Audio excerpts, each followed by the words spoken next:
Mr. Adler and I are glad to have a chance to talk with you about the set of books you've just seen, Great Books of the Western World, published by Encyclopaedia Britannica. I think we've spent the greater part of our lives, haven't we, talking about great books, teaching great books, promoting great books, and finally working on this set? 25 years of teaching, and the set took 7 full years to produce. Those are overlapping years, I hope. Yes. I think we ought to say that this set originated in the teaching that Mr. Adler and I did. We were leading an adult group in Chicago, of which Senator Benton, publisher of the Encyclopaedia Britannica, was a member. The senator couldn't get the books and suggested that Encyclopaedia Britannica might publish them, and Mr. Adler and I went to work. Mr. Adler did the work, and I took the credit. He took all the responsibility, too. Well, I think we ought to be fairly satisfied with the result. Or perhaps the people who are listening to us can make up their own minds on that subject when we get through. I think you'd agree, wouldn't you, that we think of these books as more than a set. We think of them as a way of life. We're not trying to sell any dogma, but we have to admit that these books reflect a view that we think all intelligent people ought to hold, a view of man as rational and free, and all men as rational and free. Even on that subject, they don't hold it all together. That is, the most extraordinary thing about the great books, it seems to me, is the fact that there is no basic point of view that isn't contradicted in them. Far from there being any dogma in them, the great books represent the variety of the tremendous diversity of intellectual positions, points of view, doctrines, ways of looking at things, so that no one could get any single point of view from them. Well, so that the only point of view you have to hold to consider that these books are worth reading is a view of intellectual history and intellectual progress. Intellectual progress is made by discussion as well as by discovery, and that intellectual history is the history of the great conversation that is embodied in these books. I should say that the only thing you really had to agree to were 2 remarks of Socrates. 1, that we have a duty to inquire, and 2, that the unexamined life isn't worth living. Well, then we ought to relate this, though, oughtn't we, to education and say what we mean by the kind of education that can be acquired from these books. We think of these books as representing the kind of education that every American, in fact, every citizen, ought to have today. Well, let me say, that seems to be terribly important to emphasize. If you look back at the historic societies of the past, all of the pre-industrial and aristocratic societies that existed in the Western tradition earlier than the 20th century, you will find, I think, that the few people who are educated, and only the few were educated, belonged to the ruling class and the leisure class. And at that time, there was no distinction between vocational education and liberal education because as far as the slaves and the workers were concerned, they were not educated. They were simply trained for the job. Education was for the free man and for the use of his freedom, and that education was, as the word goes, liberal, free education. Only the few were free. That's right. Now we have a situation in which everybody is free. There's another characteristic of the period that you speak of, and that is that only the few had leisure. Now everybody has leisure. This country is the first free industrial democracy.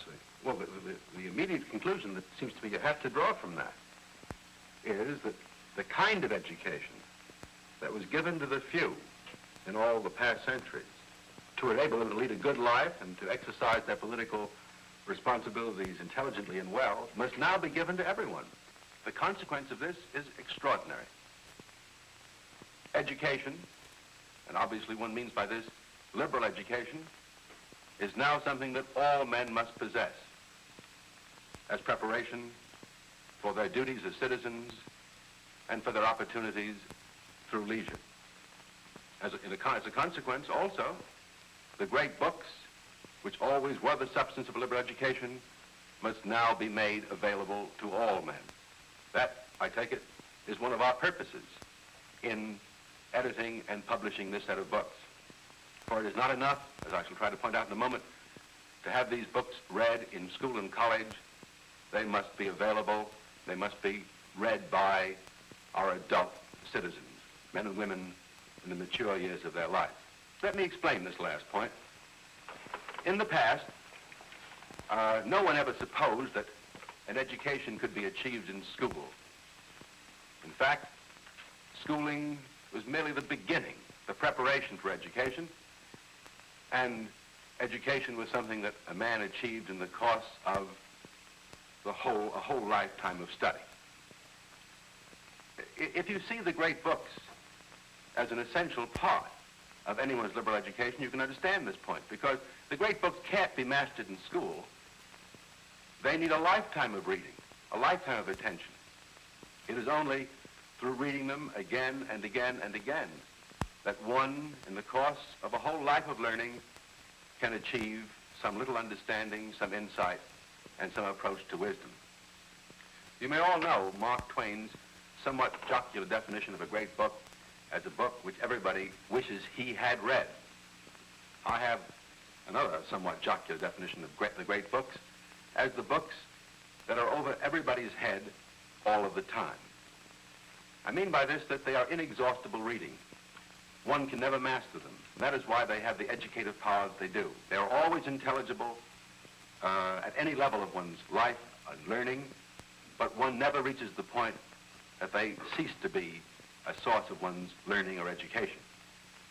The great books are paradoxically at once the easiest and the most difficult books to read.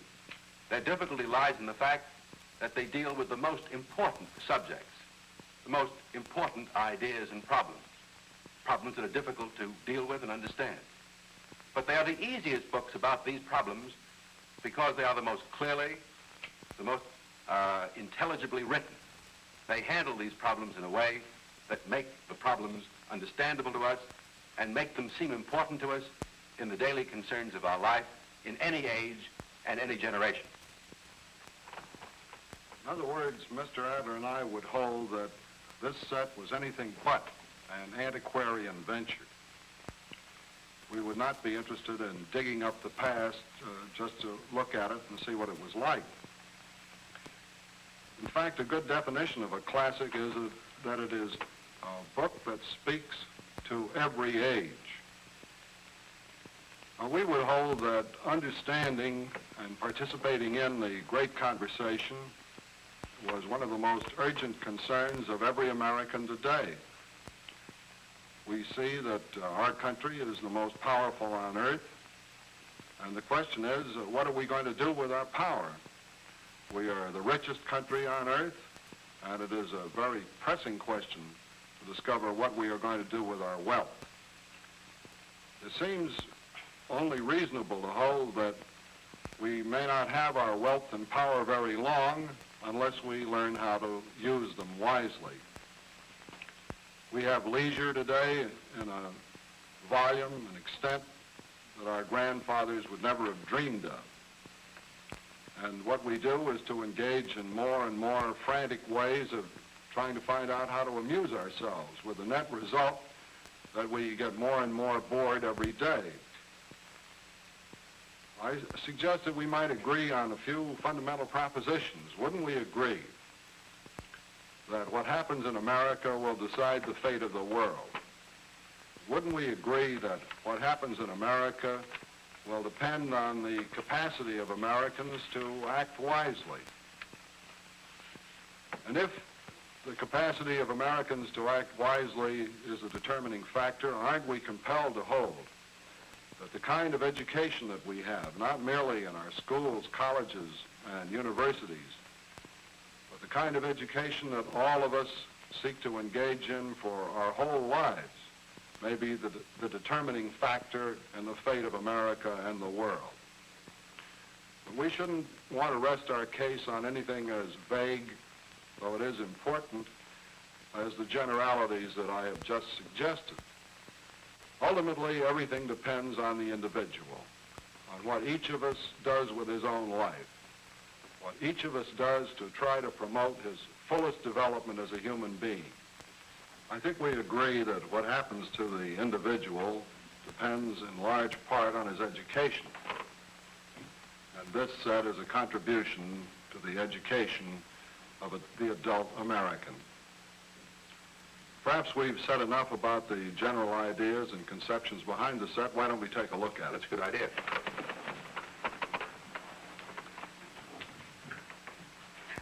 Here we have 54 volumes, 74 authors, 443 works. The range of subject matter is poetry, history, mathematics, natural and social science, philosophy, and theology. The range of periods is from the ancient Greeks to modern times, from Homer to William James and Freud. Perhaps one way of illustrating that is to point to the place at which the last 300 years begin. About one half of this set, Mr. Hutchins, is beginning with Shakespeare and Montaigne, represents the writings of the last 300 years, as opposed to the almost 15 centuries before that represented by the first half of the set. I think it's also interesting to observe that the set is bound in 4 different colors. The subject matters Mr. Hutchins mentioned are represented in the bindings of the set. For example, Shakespeare, great poet, is represented in one color, and Galileo and Harvey, scientist, in another, the philosophers and theologians in another color, and the social science, the writers in the field of morals and social science in still another color. This is a set of books in one sense, but in another sense it is not a set of books. The books are individually sized, and their typography varies. The typography of each book is adapted to the character and nature of the work the volume contains. Perhaps one thing we can do to explain the contents of the set is to look at the contents of the set. In each volume, in each of the 54 volumes, the front end papers contain, as you can see them here, a list of the authors volume by volume. Volume 1, by the way, perhaps I can show you that enlarged so that you can see it as we talk about it. Here, in this chart, are the 54 volumes of the set. As you can see here, volume 1, 2, and 3 are prefatory volumes, introductory volumes. Volume 1, an essay by Mr. Hutchins on liberal education in terms of it as based on the Great Conversation, and the 2 volumes we shall talk about later, volumes 2 and 3, the Great Ideas. But the other 54 volumes by authors are here listed. And as you look down that list of names, you see in the early part of the set, the great Greek writers, poets, philosophers, comes into the Roman, here, by the way, are the great Greek mathematicians, Euclid and Archimedes. As Mr. Hutchins mentioned, one of the extraordinary characteristics of this collection of books is that it represents the scientific tradition, the great writers in mathematics, in natural science and physics and biology, as well as the great poets and historians. The set, I think, is extraordinarily rounded in that respect, that it represents all aspects of the Western tradition, as well as all subject matters. Don't you think we ought to say how these books were selected? I think that would help. There was an editorial board, which Mr. Adler was a member. The founder of the Great Books movement in America, John Erskine, was a member. Mark Van Doren, poet. Joseph Schwab, the biological scientist. Stringfellow Barr and Scott Buchanan, who organized St. John's College on the Great Books principle, were both members. Alexander Meiklejohn, one of the fathers of adult education in this country. We had endless debates, but one of the things that was interesting about the debates was that there were only about 10% of the books. So The other 90%, it appeared, selected themselves and selected each other. By selecting themselves, I mean that they were the great books by common consent through the ages. By selecting each other, I mean that one book naturally led to another. Maybe I can illustrate that. If one looks at Dante, the great poem by Dante, the Divine Comedy, one finds in it allusions to all the books that Dante read. The books that Dante read, which were his education, are represented by the earlier books in this set. If one comes down to our own day and reads the psychology of William James or the writings of Sigmund Freud, and would look at the references, the intellectual background that is represented in the writings of these two great modern psychologists, James or Freud, again one would find that most of the books that lie before James and Freud in the set are present in the mind of James and Freud. In that sense, these later authors select the earlier authors because the earlier authors are part of their own education. Don't you want to say something about whole works versus excerpts and unavailable works that now appear in this set? Well, one reason for the difficulty we had in selecting the authors that are to constitute the set is that we limited ourselves to a relatively small number of authors on, I think, a good principle.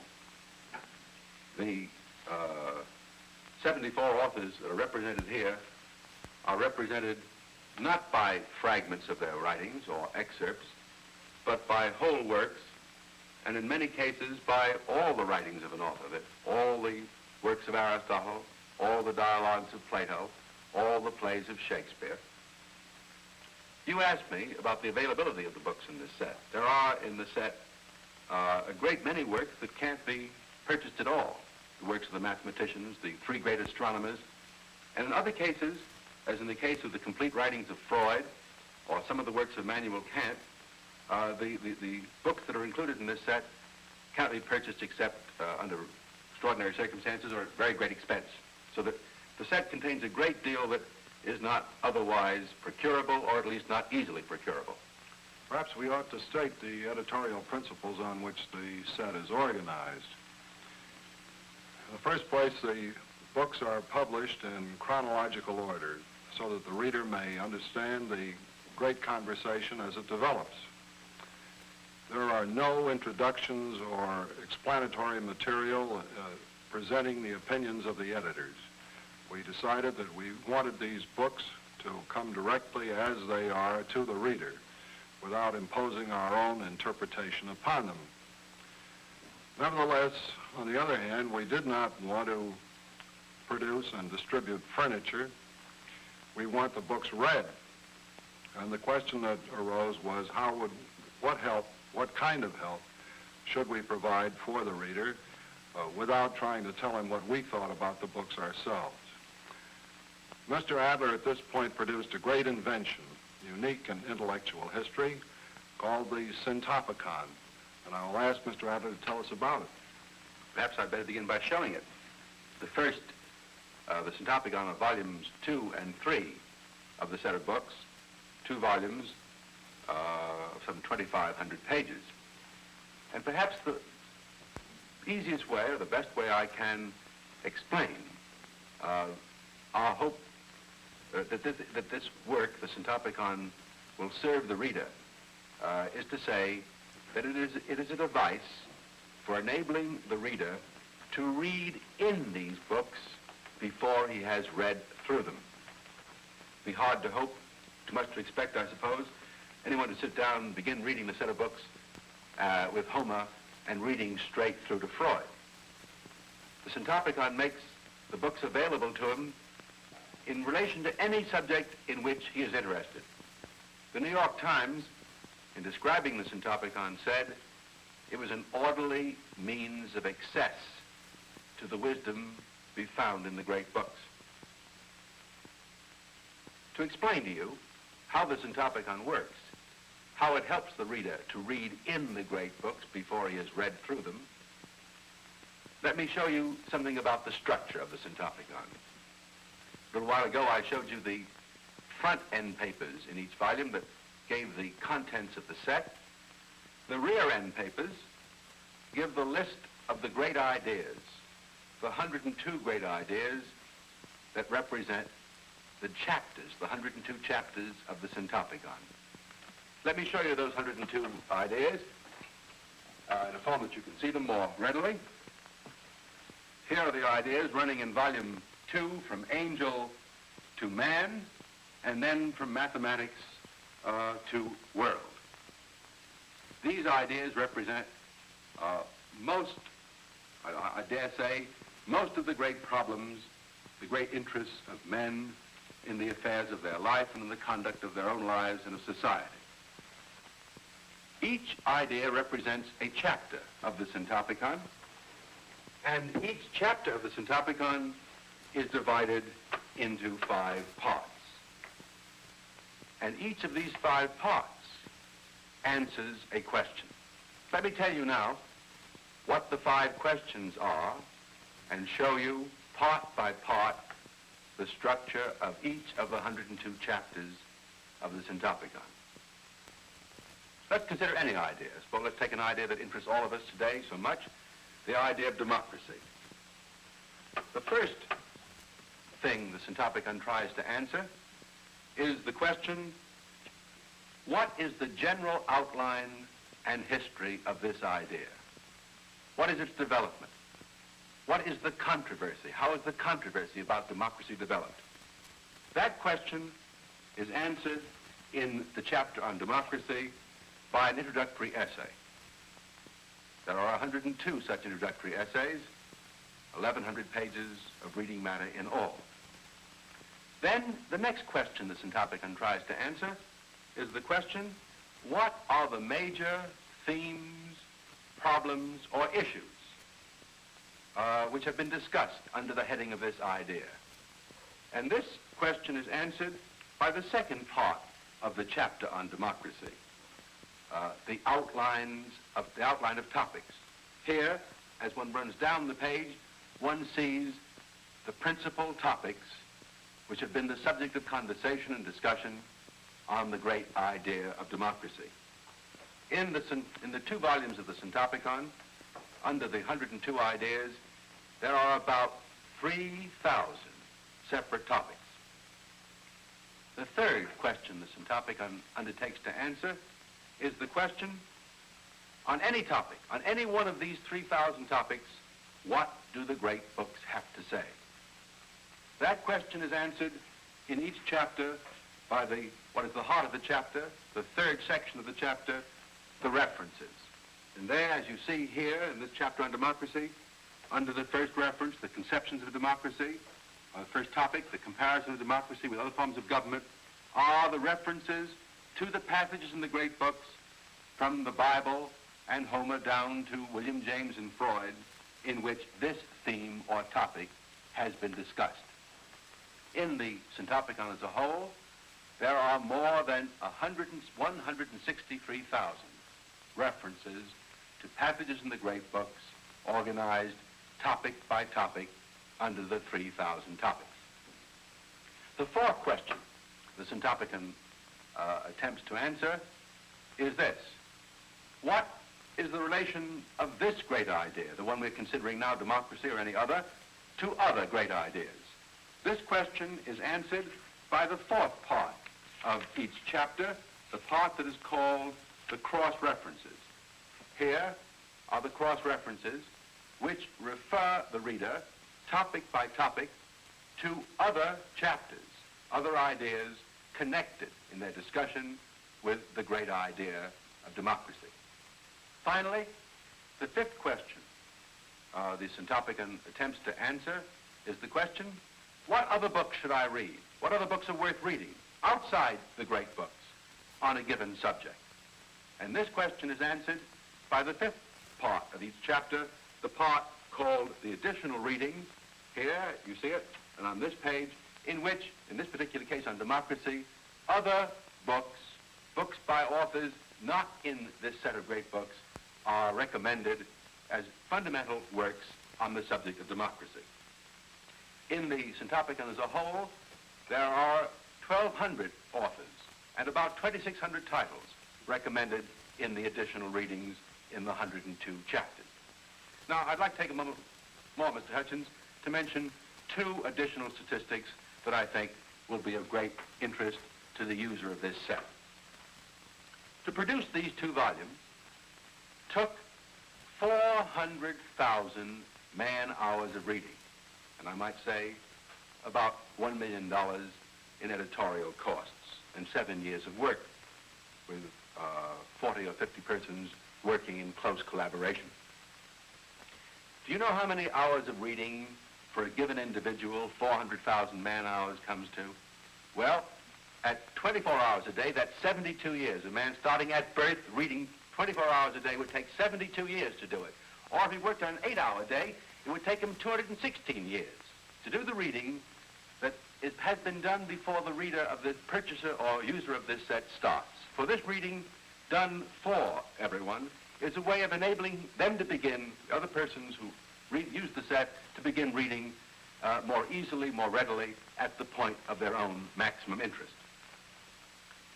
This reading does not take the place of anybody else's reading. It's merely a reading that enables the user of the set to begin quickly on subjects that interest him.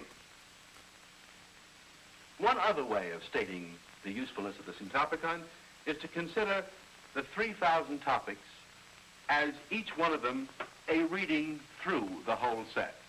On each of 3,000 topics, it is as if someone had read through all these books to find for that particular topic the passages of great relevance and significance.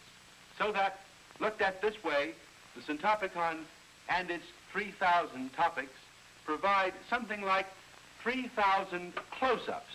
It is as if this whole set of books were brought into focus 3,000 times, and some material in it were photographically close up to be looked at carefully and attentively on that particular topic.